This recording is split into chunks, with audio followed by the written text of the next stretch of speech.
I think historically the challenges around or centering around e-invoicing have really been based on allowing you to scale up the volumes of e-invoicing efficiently and effectively as an organization. Typically it's been cost prohibitive either for the buyer, the supplier, or the e-invoicing network hubs as a whole. And there are new models evolving to help enable this type of solution, mainly the 4 points model, which we'll touch on shortly. If you look at the history of e-invoicing, if you will, it's really evolved in the manufacturing, the automotive, and other industries to induce efficiencies in accounts payable, to allow for prompt payment discounts, and to enrich the data and put some control around the overall processes.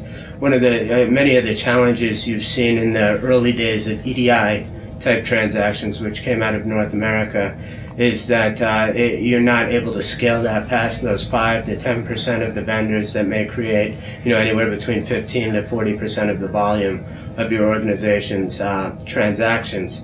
So you're able to get to maybe 20, 30, 40% of your transactions through either point-to-point or two-corner model networks where you have the buyer and the supplying organization setting up together.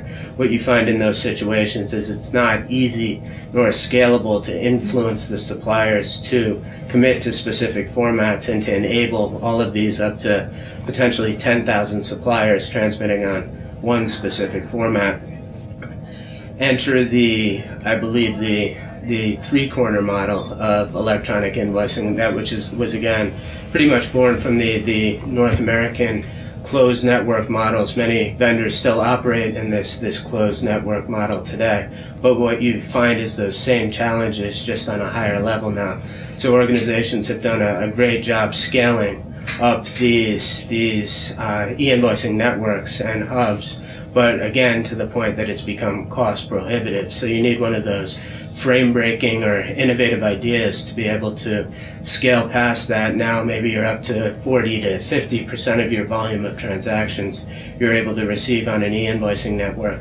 But when you have these closed networks and businesses that are constantly evolving, globalizing, going into new horizontal businesses where they may be going after suppliers that aren't in their network, it again becomes cost prohibitive both for the suppliers to subscribe to potentially multiple e-invoicing networks to supply their customers, to the buyer to set up additional connections with the different suppliers they have out there, as well as to the e-invoicing network itself as a whole to constantly go out and continue to recruit these additional vendors into their network. So what's kind of evolved out of this is this, which our organization has begun to pioneer, is this 4 points model. Essentially what that is, it allows for interoperability agreements and contracts between the e-invoicing networks themselves. So essentially creating economies of scale and allowing organizations to grow their network on a hypergrowth type fashion. This allows you to essentially get up to 80, 90, even 100% of your volume of transactions into electronic invoicing networks. So if an organization, say, is to look at expanding into different horizontal verticals or looking to expand into different regions, chances are the organizational network or some of the partner networks that are out there as a part of this 4-point agreement, that being e-invoice provider, supplier, and buyer, that the one e-invoicing network is responsible for onboarding the suppliers into the network. The other e-invoicing service provider is responsible for feeding those into their customer's hub or the buyer's hub. It allows you to expand multiple supplier networks around the organization to quickly glean economies of scale and get additional suppliers into that network.